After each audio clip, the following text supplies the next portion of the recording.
अब चलते हैं towards Chandrayaan 3, the follow-up mission of Chandrayaan 2, which has been designed to accomplish our mission goals.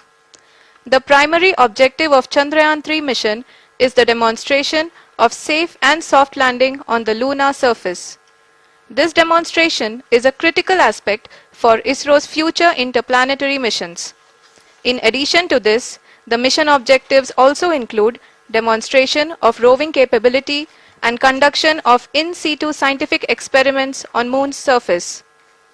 Carried on the shoulders of India's heaviest rocket LVM-3 on the 14th of July, Chandrayaan 3 was placed in the precise elliptic parking orbit of size 170 by 36,500 kilometers. ISRO, in its mission plan of following the incremental trajectory approach, carried a total of 5 earthbound maneuvers. The fifth apogee raising maneuver, which took place on the 25th of July, placed the spacecraft in an orbit of 250 by 1,27,000 kilometers. At the early hours of 1st August, the translunar injection was carried out, after which the composite module began the final leg of its long journey of nearly 3,84,000 kilometers for its rendezvous with the Moon. The TLI was a key step in the mission, enabling the spacecraft to escape Earth's gravitational pull and travel to the Moon. An orbit of 288 by 3,69,328 kilometers was achieved at the end of the translunar injection. जी हाँ, translunar injection किसी भी interplanetary mission के लिए बहुत ही आवश्यक परंतु कठिन operation होता है। इस सफल मैन्यूवर के बाद चंद्रयान 3 पृथ्वी से दूर निकलकर चंद्रमा के प्रभाव क्षेत्र में एक हाइपरबोलिक ट्रैजेक्टरी के द्वारा पहुंचाया गया। पुनः 5 अगस्त 2023 को लूनर ऑर्बिट इंसर्शन के द्वारा चंद्रयान 3 को 160 किलोमीटर के पेरीलून और 18,000 किलोमीटर के अपोलून के साथ चंद्रमा के इलिप्टिकल ऑर्बिट में स्थापित कर दिया गया। टीएलआई के तरह एलओआई भी एक बहुत जटिल ऑपरेशन होता है। इसमें हमें यह ध्यान देना आवश्यक होता है कि उपग्रह के वेगमान को एक निश्चित बिंदु से घटाया जा सके, अन्यथा उपग्रह चंद्रमा के प्रभाव क्षेत्र से बाहर निकल जाएगा। एलओआई के सफलतापूर्वक परिचालन के बाद चंद्रयान 3 की कक्षा को 4 बार और परिवर्तित किया गया। इस दौरान चंद्रमा की अधिकतम ऊंचाई को घटाकर 160 किलोमीटर कर दिया गया। इस पूरी प्रक्रिया में प्रपल्सन मॉड्यूल का लगभग 755 किलोग्राम ईंधन का उपयोग हुआ और चंद्रयान 3 के वेगमान को लगभग 850 मीटर प्रति सेकंड कम कर दिया गया। लैंडर मॉड्यूल को लगभग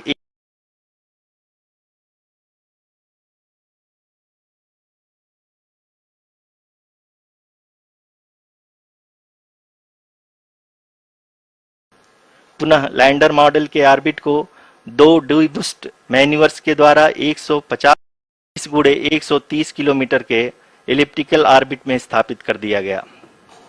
इस दौरान यह भी सुनिश्चित कर दिया गया कि 800 न्यूटन के चारों थ्रोटेबल थ्रस्टर्स पावर डिसेंट के समय किसी भी चुनौती का सामना कर सकें। लैंडर मॉड्यूल इस ऑर्बिट में 4 दिन तक चंद्रमा की परिक्रमा करता रहा ताकि इसके सभी सब सिस्टम को पावर डिसेंट से पहले कार्यात्मक रूप से वेरीफाई और वैलिडेट किया जा सके। इस दौरान चंद्रयान 2 और लैंडर मॉड्यूल की आपस में बातचीत भी हो चुकी है। और संक्षेप में अब तक की यात्रा की बात करें तो लैंडर मॉड्यूल अब तक 21 बार पृथ्वी के और लगभग 120 बार चंद्रमा का चक्कर लगा चुका है और इस पूरी यात्रा में लगभग 55 लाख किलोमीटर की यात्रा भी पूरी कर चुका है।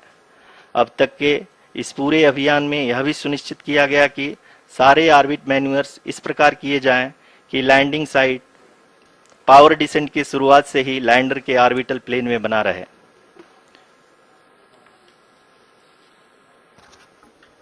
Make it further complicated. That is true indeed. We have arrived at the crucial juncture wherein the orbit plane contains the desired landing site at the start of powered descent. We are also happy to announce that live images from the Chandrayaan 3 lander imager camera is being received continuously. The demonstration of soft landing on the Moon's surface is no ordinary feat, due to the innumerable challenges and complexities involved.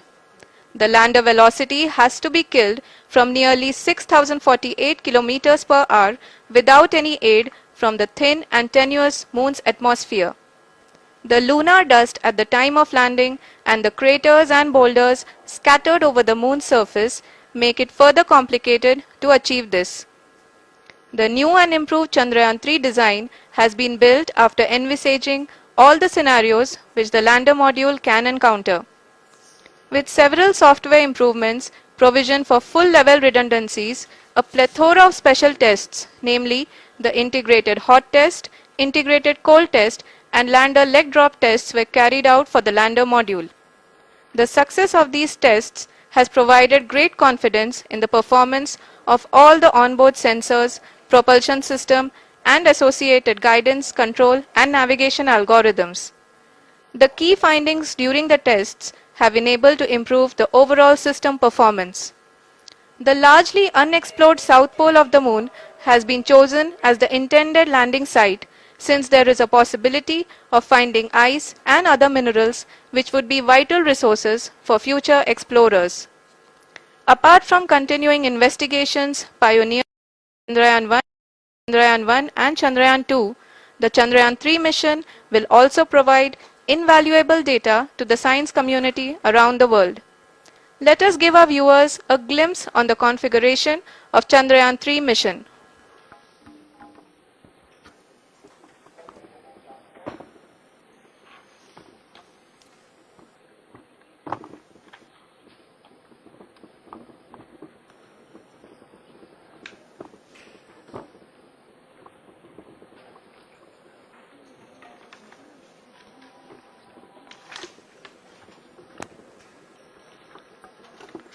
Chandrayaan 3 का mission plan लगभग चंद्रयान 2 के तरह ही बनाया गया है। यहाँ यह भी सुनिश्चित किया गया है कि चंद्रयान 3 को रॉकेट से अलग होने से लेकर के चंद्रमा के निकटतम कक्षा में स्थापित होने तक सारी गतिविधियां चंद्रयान 2 के तरह ही हों। और अब हम यह कह सकते हैं कि यह प्लान पूरी तरह से 100% सफल रहा। हालांकि लैंडर मॉड्यूल के सेंसर्स और प्रोपल्शन सिस्टम को इस तरह से मजबूत किया गया है कि लैंडर पावर डिसेंट के समय किसी भी आपदा से बाहर आकर के मिशन के मुख्य उद्देश्य को पूरा कर सके। इस क्रम में लैंडर के मुख्य सेंसर्स कारा, लासा, LHBC, LDV और LHDAC का कार्यात्मक परीक्षण भी किया जा चुका है। LDV जो कि पूर्णतः स्वदेशी तकनीकी से बनाया गया एक नया सेंसर है, इसका मुख्य कार्य लैंडर के वेलोसिटी को तीनों अक्षों में कंप्यूट करना है। पावर डिसेंट के दौरान लैंडर के सटीक पोजीशन और वेलोसिटी का ज्ञान होना बहुत ही आवश्यक है। लिराप यानी laser inertial referencing and accelerometer package इस कार्य को पावर डिसेंट के दौरान बखूबी निभाएगा। ट्रैजेक्टरी जनरेशन जो कि चंद्रयान 3 मिशन के लिए बहुत ही अहम है, क्योंकि हर ऑर्बिट मैन्यूवर के बाद यह सुनिश्चित किया जाता है कि लैंडर की मिशन ऑब्जेक्टिव को ना बदले। इस क्रम में मैं यह भी आपको बता दूं कि ऑर्बिट डिटर्मिनेशन जो कि उपग्रह के पोजीशन और वेलोसिटी को बहुत ही एक्यूरेटली बताता है, एक बहुत ही कठिन और जटिल कंप्यूटेशन और एस्टिमेशन होता है।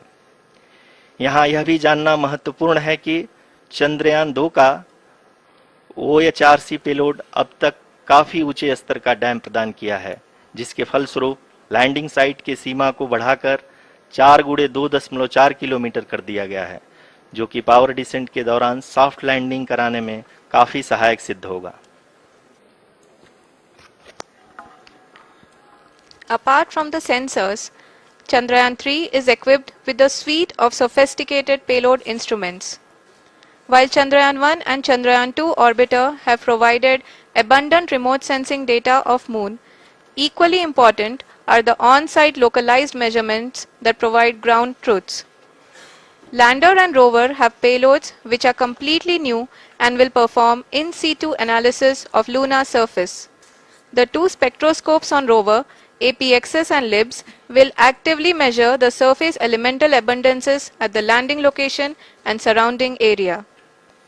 The lander carries a seismometer ILSA that can sense impact events and lunar quakes.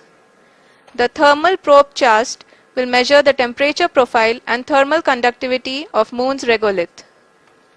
The Rambha payload will carry out lunar ionosphere studies, while the Laser Retroreflector Array shall be a passive location indicator for future spacecraft equipped with laser altimeter. The propulsion module has not been left behind, and an experimental shape payload has been added to it as a value addition. It will help in understanding the nature and characteristics of water-rich planets and will also aid in the future study of potentially habitable exoplanets. We are minutes away from the start of powered descent.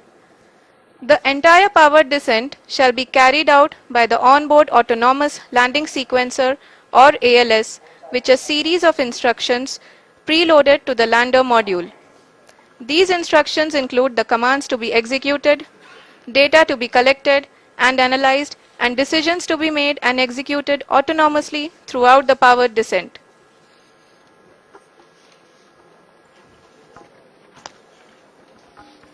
जी हाँ, अब हम power descent के बहुत ही करीब आ चुके हैं।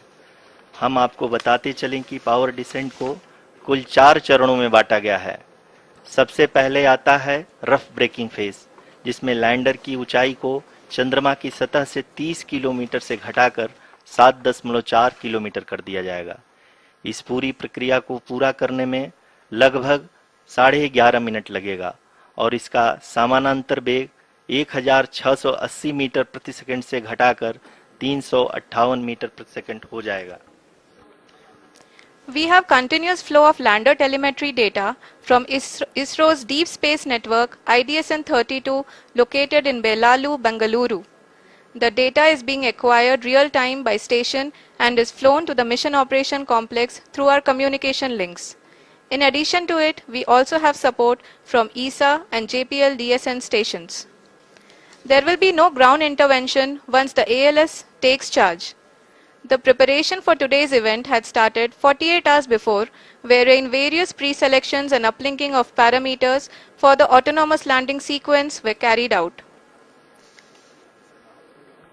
The whole descent is divided into 4 phases: the rough braking phase, the attitude hold phase, fine braking phase, and the local navigation phase or the terminal descent phase.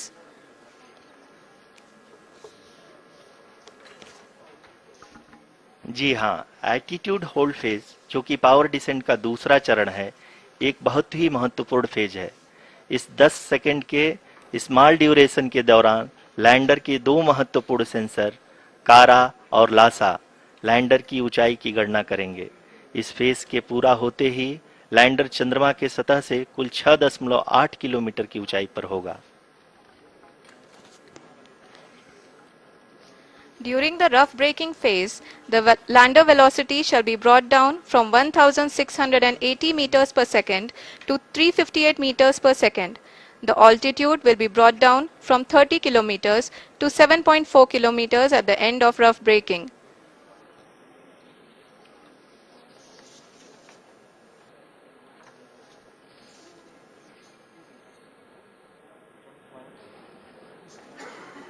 Currently, we can see the scientists are analyzing the lander data.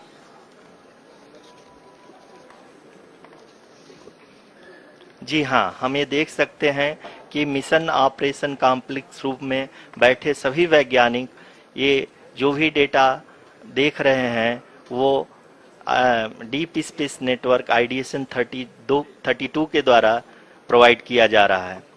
और अगर हम अब बात करें power descent के तीसरे चरण का, जो कि फाइन ब्रेकिंग फेज होगा, जिसमें लैंडर लैंडिंग साइट से जस्ट 800 मीटर की ऊंचाई पर वर्टिकली होगा। इस चरण को पूरा होने में लगभग 3 मिनट लगेंगे और इस चरण के पूरा होते ही लैंडर की वेलोसिटी लगभग 0 हो जाएगी। The scientists here at ISTRAC are glued to their systems, analyzing all sorts of complex data. We are very close to the powered descent, to the start of the powered descent phase.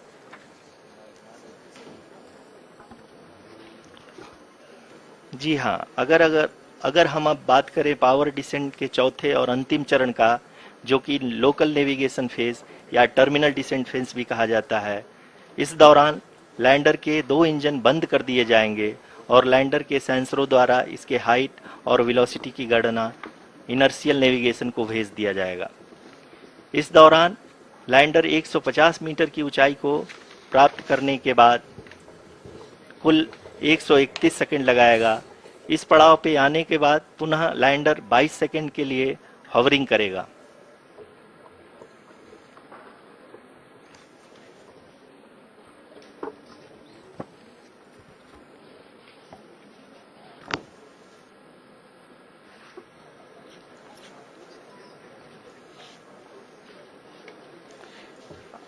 आप इस समय अपने screen पे mission operation complex में बैठे सभी मान्यगणों को देख सकते हैं, जो कि बहुत ही उत्सुकता के साथ टेलीमेट्री डेटा को देख रहे हैं। अभी हम लोग पावर डिसेंट शुरू होने से जस्ट कुछ ही पल दूर हैं।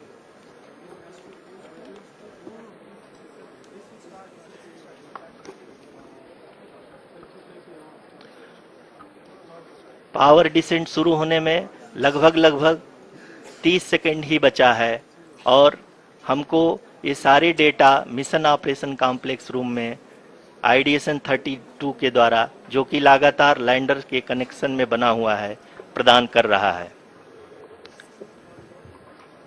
Dear viewers, the pivotal power descent has begun and the lander module is propelling towards the moon's surface along the intended trajectory.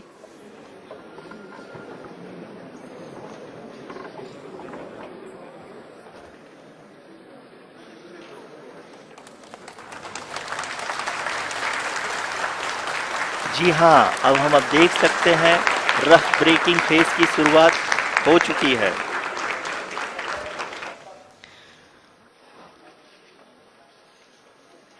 During this rough braking phase, the lander velocity shall be brought down from 1680 meters per second to 358 meters per second. The altitude will be brought down from 30 kilometers to 7.4 kilometers at the end of rough braking. All this in the duration of 690 seconds or 11.5 minutes. Currently, the Laser Inertial Reference and Accelerometer package (LIRAP) is aiding in the navigation. जी हाँ, अभी आप अपनी screen पे देख सकते हैं कि lander अब तक कुल 191 किलोमीटर हॉरिजेंटल दिशा में चल चुका है और अभी तक इसकी वेलोसिटी लगभग 31 किलोमीटर बनी हुई है।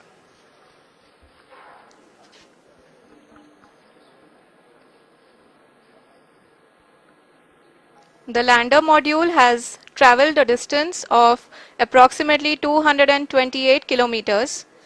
The complete downrange that will be traveled during this phase shall be nearly 713.5 kilometers.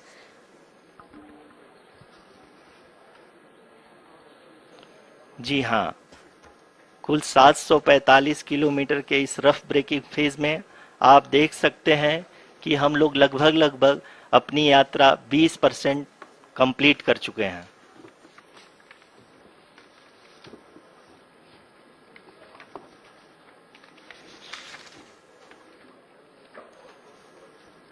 Power descent की यह शुरुआत हम कह सकते हैं कि बहुत ही सटीक और सधी हुई है, जिसमें लैंडर वेगमान को अनुमानित तरीके से घटा रहा है।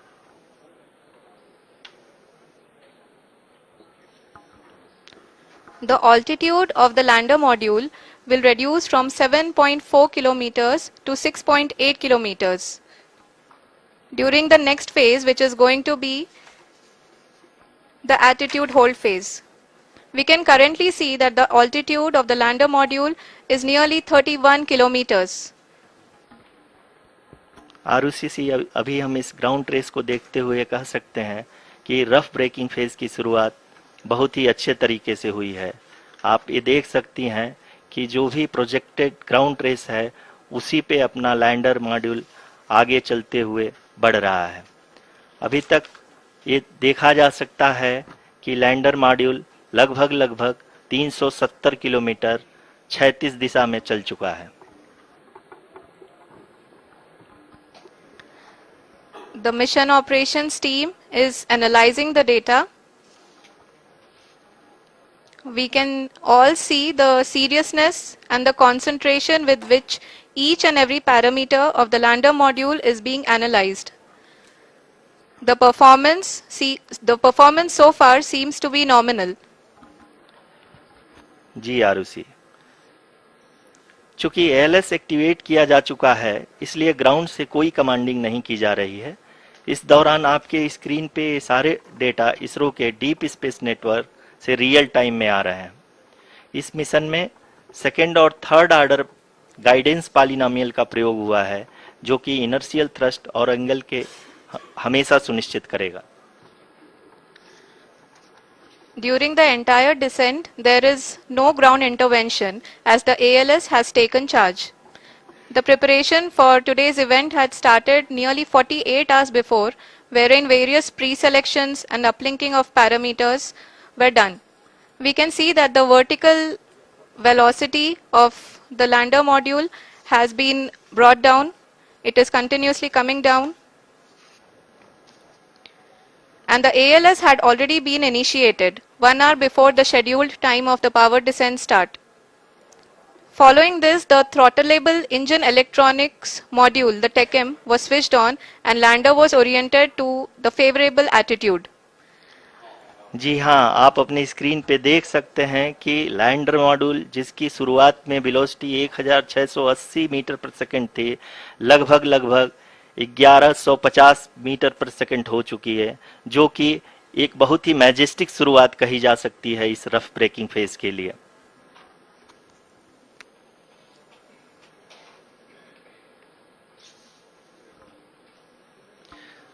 यहाँ पे मैं आपको ये भी बताते चलूं कि आप अपने स्क्रीन पे देख सकते हैं कि द लैंडर मॉड्यूल का आल्टीट्यूड धीरे धीरे अब कम होता हुआ दिख रहा है, और जो कि एक्सपेक्टेड भी है। अभी हम बात करें करंट आल्टीट्यूड की, तो जो कि 28.6 किलोमीटर के आसपास है।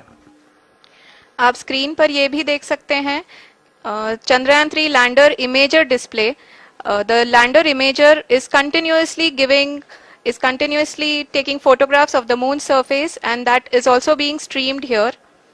Currently the horizontal velocity has been brought down and the distance traveled is 574 kilometers.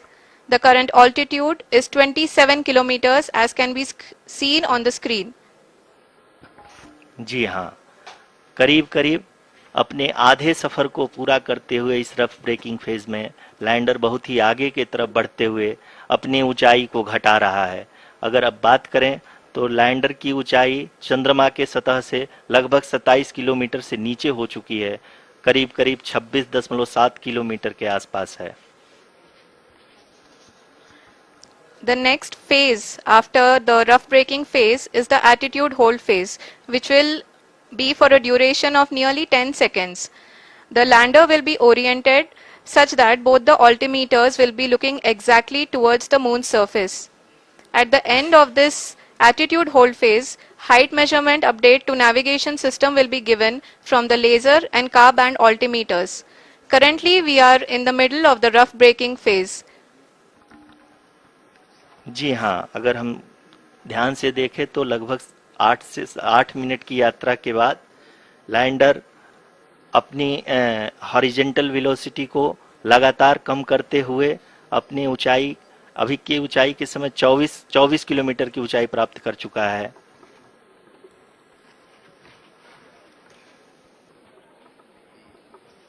अब तक के आंकड़े को देखते हुए हम कह सकते हैं कि लैंडिंग पूरी तरह से नॉमिनल है। यहाँ पर हम देख सकते हैं कि हॉरिजेंटल वेलोसिटी लगातार कम होती हुई दिख रही है।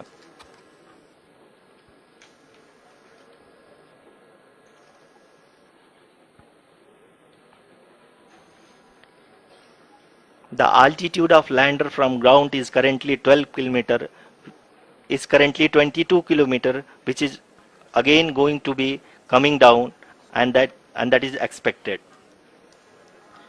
For the viewers who have joined now, We are in the powered descent phase, and we are in the rough braking phase, which is the first phase of the powered descent. We have currently traveled a downrange of 697 kilometers, and the downrange that has to be traveled during this phase is 713.5 kilometers. जी हाँ, अभी आप देख सकते हैं कि lander की horizontal velocity लगभग 720 metre प्रति सेकंड हो गई है। लगभग हम ये कह सकते हैं कि 900 मीटर प्रति सेकंड वेलोसिटी को कम किया जा चुका है।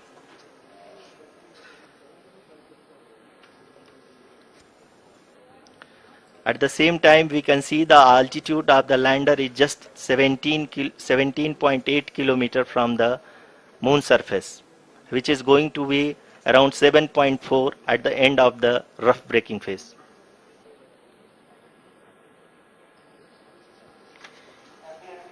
इस फेज के बाद हम towards the attitude hold phase, where we will be expecting sensor update from the laser and car band altimeters.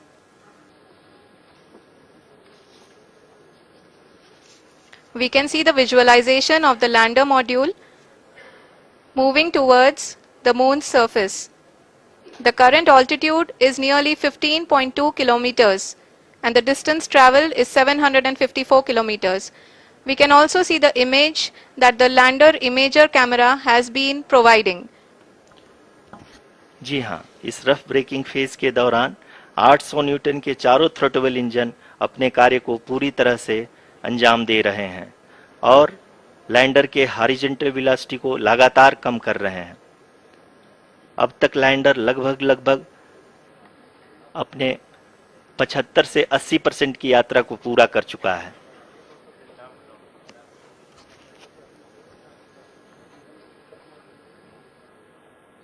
After the rough braking and the attitude hold phase, we shall be having the fine braking phase, which will continue for nearly 3 minutes.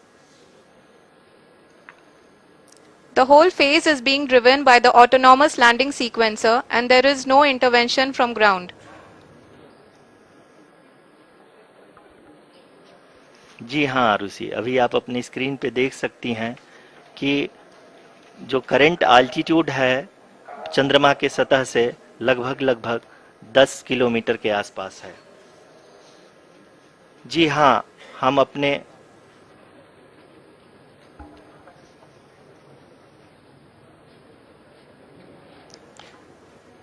हाँ, हमारे प्रधानमंत्री जी श्री नरेंद्र मोदी जी हम सभी का उत्साहवर्धन करने के लिए दक्षिणी अफ्रीका के जोहानसबर्ग से जुड़ गए हैं।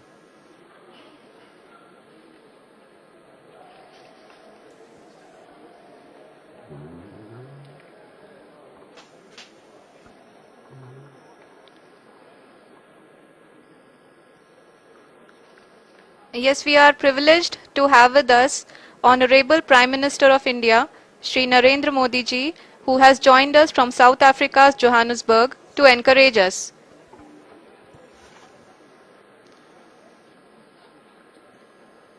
जी हाँ, आप ये देख सकते हैं एल्टीट्यूड होल्ड फेज भी बहुत ही आसानी से लैंडर फेज ने पार कर लिया है और अब फाइन ब्रेकिंग की शुरुआत हो चुकी है। अभी हम ये देख सकते हैं कि लैंडर की ऊंचाई लगभग 5.6 किलोमीटर है, जो कि इस फेज के उपरांत लगभग 800 मीटर हो जाएगी।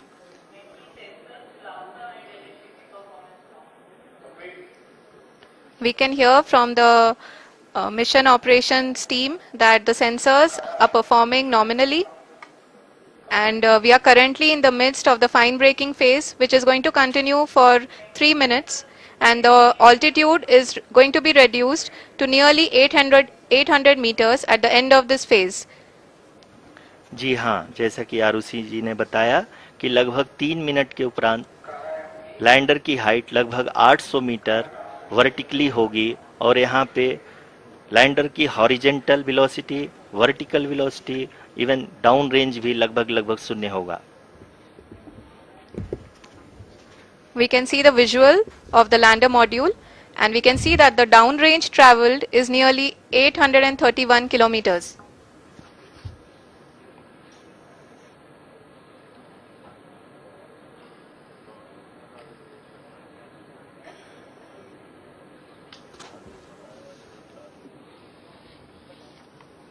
जी हाँ, आप अपनी स्क्रीन पे देख सकते हैं कि लैंडर की ऊंचाई अब चंद्रमा की सतह से लगभग 3 किलोमीटर से कम हो चुकी है। We are very close to the moon's surface, nearly 2.6 kilometers as we can see.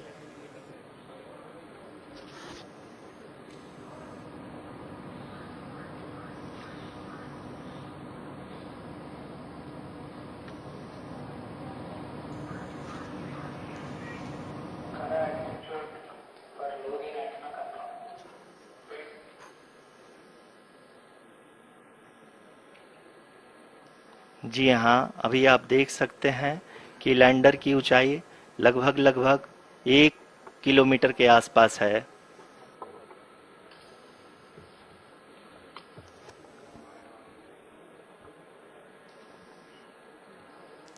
We are nearing the final phase of the power descent,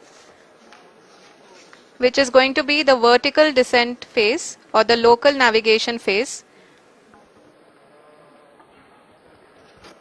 जी हाँ, अब हम फाइन ब्रेकिंग वेव्स के एकदम करीब आ चुके हैं। हाँ, आप तालियों के गड़गड़ाहट से सुन सकते हैं कि हम लोगों ने तीसरे चरण को भी बहुत ही सफलतापूर्वक हासिल कर लिया है और अभी हम वर्टिकल डिसेंट फेज में आ चुके हैं, जिसकी शुरुआत भी बहुत ही अच्छे ढंग से हो चुकी है।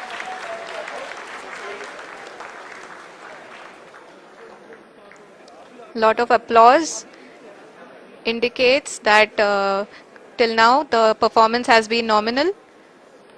We are in the vertical descent phase 1. The altitude is being brought down from 800 meters and we are nearing and approaching the lunar surface. जी, आप अपनी स्क्रीन पे देख सकते हैं कि लैंडर का हाइट लगातार कम होता जा रहा है। इस समय हम लैंडिंग साइट के जस्ट ऊपर हैं और इस समय इसकी ऊंचाई लगभग 600 मीटर के आसपास है। इस फेज के दौरान लगभग 150 मीटर के ऊंचाई पे पहुंचने के बाद लैंडर अगेन लगभग 20 से 22 सेकंड के लिए हॉवरिंग करेगा। We are above the landing site. The horizontal as well as the vertical velocity is now being constantly reduced, and the lander module has begun its descent towards the landing site.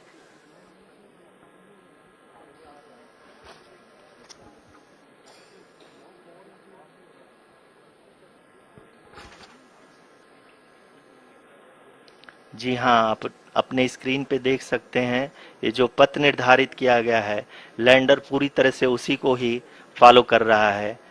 इस समय हम लगभग 200 metre की height से भी कम आ चुके हैं।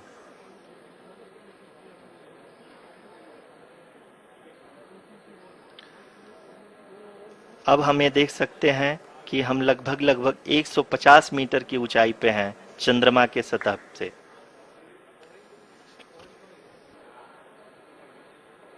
We are approaching the vertical descent phase 2, which will have the lander module hovering at nearly 150 meters above the lunar surface. जी हाँ, आप इस तालियों सेकेंड हाइवरिक फेज के कंप्लीट होने के बाद इन सारे वैज्ञानिकों के द्वारा की जा रही है।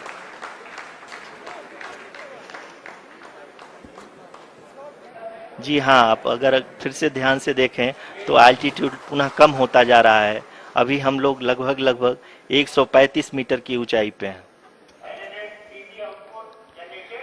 The sensors that are updating at this point are providing confirmation of the safety of the landing site. As expected, the retargeting is going on and this is a very good signature for the lander. अभी आप ये देख सकते हैं कि lander की ऊंचाई लगभग 65 मीटर के आसपास बची हुई है।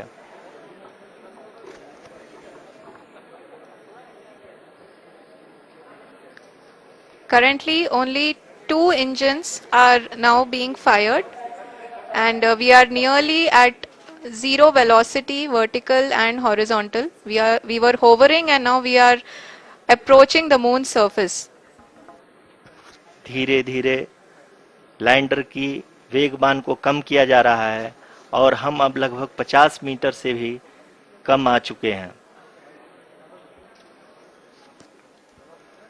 We can see the Honorable Prime Minister, Shri Narendra Modi ji, who is here to encourage us, and he is critically looking at the visuals.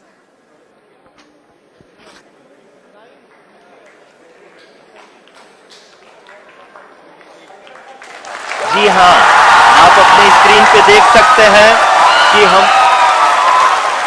Lander module. People are applauding. Let Lander us all module. wait to hear from the Secretary Department of Space and Chairman ISRO, Shri S. Somnath. Lander module पूरी तरह से safely और softly चंद्रमा के सतह पे land हो चुका है. ये हम लोगों के लिए बहुत ही गर्व की बात है. हिंदी में एक कहावत है कि चंदा मामा दूर के, लेकिन अब हम ये कह सकते हैं कि चंदा मामा अपने घर के. बहुत ही उम्दा. The hard work of the entire ISRO community has come to fruition.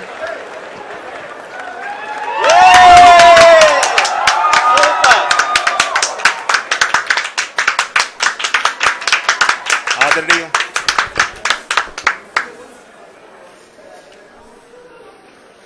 आदरणीय प्रधानमंत्री जी, नमस्कार. Sir, we have achieved soft landing on the moon. India is on the moon.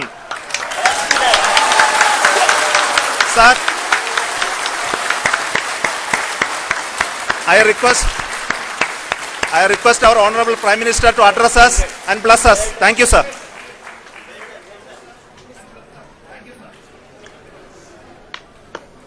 मेरे प्यारे परिवारजनों, जब हम अपनी आंखों के सामने ऐसा इतिहास बनते हुए देखते हैं तो जीवन धन्य हो जाता है. ऐसी ऐतिहासिक घटनाएं राष्ट्र जीवन की चिरंजीव चेतना बन जाती है. ये पल अविस्मरणीय है. ये क्षण अभूतपूर्व है. ये क्षण विकसित भारत के शंखनाद का है. ये क्षण नए भारत के जयघोष का है. ये क्षण मुश्किलों के महासागर को पार करने का है. ये क्षण जीत के चंद्र पथ पर चलने का है. ये क्षण 140 करोड़ धड़कनों के सामर्थ्य का है. ये क्षण भारत में नई ऊर्जा, नया विश्वास, नई चेतना का है. ये क्षण भारत के उदयमान भाग्य के आह्वान का है. अमृत काल की प्रथम प्रभा में सफलता की ये अमृत वर्षा हुई है. हमने धरती पर संकल्प लिया और चांद पर उसे साकार किया. और हमारे वैज्ञानिक साथियों ने भी कहा, India is now on the moon. आज हम अंतरिक्ष में नए भारत की नई उड़ान के साक्षी बने हैं. साथियों, मैं इस समय ब्रिक्स समिट में हिस्सा लेने के लिए दक्षिण अफ्रीका में हूं. लेकिन हर देशवासी की तरह मेरा मन चंद्रयान महाअभियान पर भी लगा हुआ था। नया इतिहास बनते ही हर भारतीय जश्न में डूब गया है। हर घर में उत्सव शुरू हो गया है। हृदय से मैं भी अपने देशवासियों के साथ, अपने परिवारजनों के साथ इस उमंग और उल्लास से जुड़ा हुआ हूं। मैं टीम चंद्रयान को, इसरो को और देश के सभी वैज्ञानिकों को जी जान से बहुत बहुत बधाई देता हूं, जिन्होंने इस पल के लिए वर्षों तक इतना परिश्रम किया है। उत्साह, उमंग, आनंद और अद्भुत पल के लिए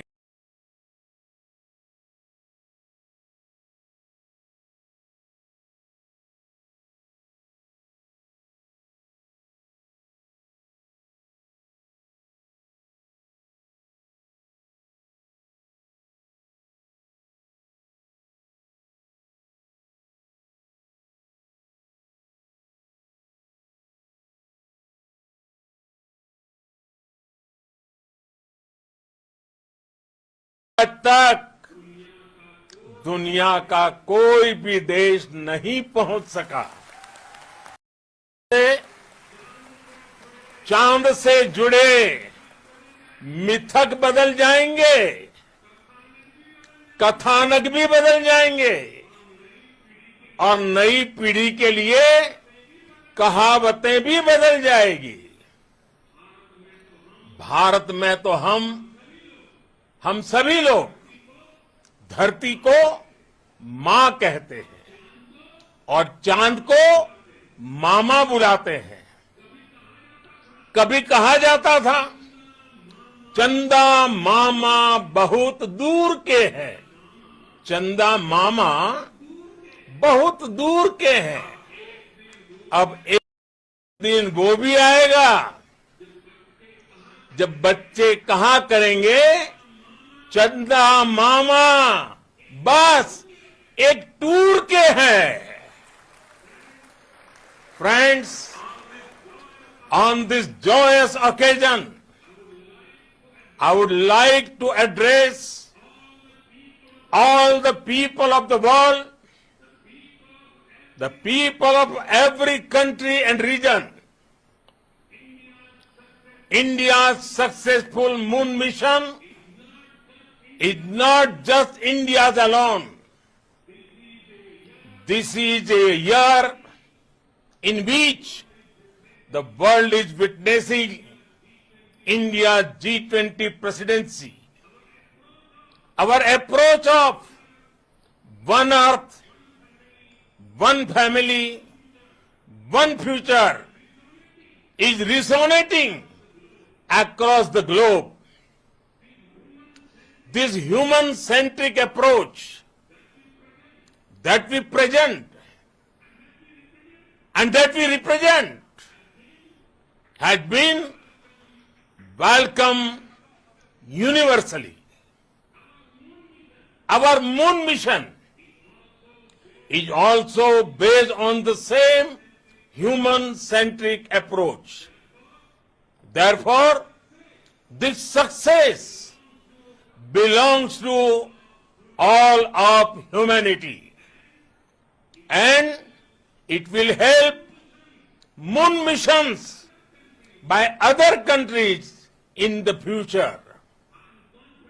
I am confident that all countries in the world, including those from the global south, are capable of achieving such feats. We can all aspire for the moon and beyond. मेरे परिवारजनों, चंद्रयान महाअभियान के ये उपलब्धि भारत की उड़ान को चंद्रमा की कक्षाओं से आगे जाएगी। हम हमारे सौर मंडल की सीमाओं का सामर्थ्य परखेंगे और मानव के लिए ब्रह्मांड की अनेक संभावनाओं को साकार करने के लिए भी जरूर काम करेंगे। हमने भविष्य के लिए कई बड़े और महत्वाकांक्षी लक्ष्य तय। जल्द ही सूर्य के विस्तृत अध्ययन के लिए ISRO Aditya L1 mission launch करने जा रहा है। साथ शुक्र भी इसरो के लक्ष्यों में से एक है। गगनयान के जरिए देश अपने पहले ह्यूमन स्पेस फ्लाइट मिशन के लिए भी पूरी तैयारी के साथ जुटा है। भारत बार बार ये साबित कर रहा है कि sky is not the limit. साथियों, साइंस और टेक्नोलॉजी देश के उज्जवल भविष्य का आधार है। इसलिए आज के इस दिन को देश हमेशा हमेशा के लिए याद रखेगा। यह दिन हम को एक उज्जवल भविष्य की ओर बढ़ने के लिए प्रेरित करेगा। ये दिन हमें अपने संकल्पों की सिद्धि का रास्ता दिखाएगा। ये दिन इस बात का प्रतीक है कि हार से सबक लेकर जीत कैसे हासिल की जाती है। एक बार फिर देश के सभी वैज्ञानिकों को बहुत बहुत बधाई और भविष्य के मिशन के लिए ढेरों शुभकामनाएं। बहुत बहुत धन्यवाद।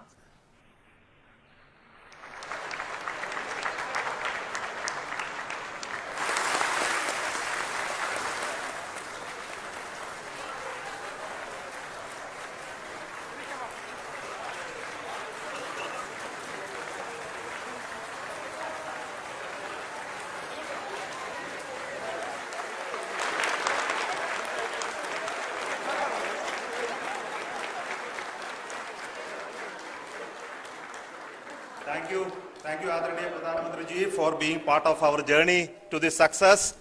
And let me take this opportunity to thank the people behind this mission, the project director of Chandrayaan 3. He is here. Veera Muthuvel, congratulations to you. The associate director, Kalpana, and the mission operations director, Srikanth. And the satellite was built at your house satellite center, Shankar and the director.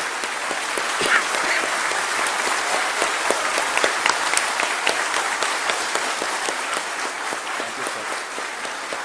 Hello.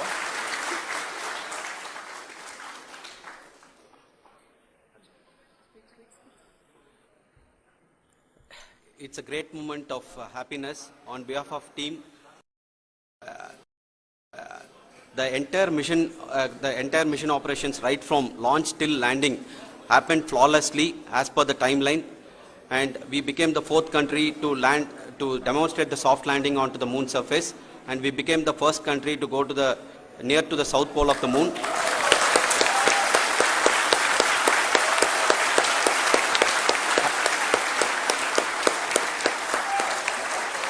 I take this opportunity to thank navigation, guidance and control team, propulsion team, sensors team and all the mainframe subsystems team who have brought success to this mission. I also take the opportunity to thank the Critical Operations Review Committee for thoroughly reviewing the mission operations right from launch till this date. The target was on spot because of the review process. I also thank the ISRO higher management, right from Chairman ISRO, Director URSC, and all the center directors and higher ISRO officials. Right from Chairman ISRO, Director URSC, and all the center directors and higher ISRO officials. And finally, my thanks to the Chandrayaan-3 project executives.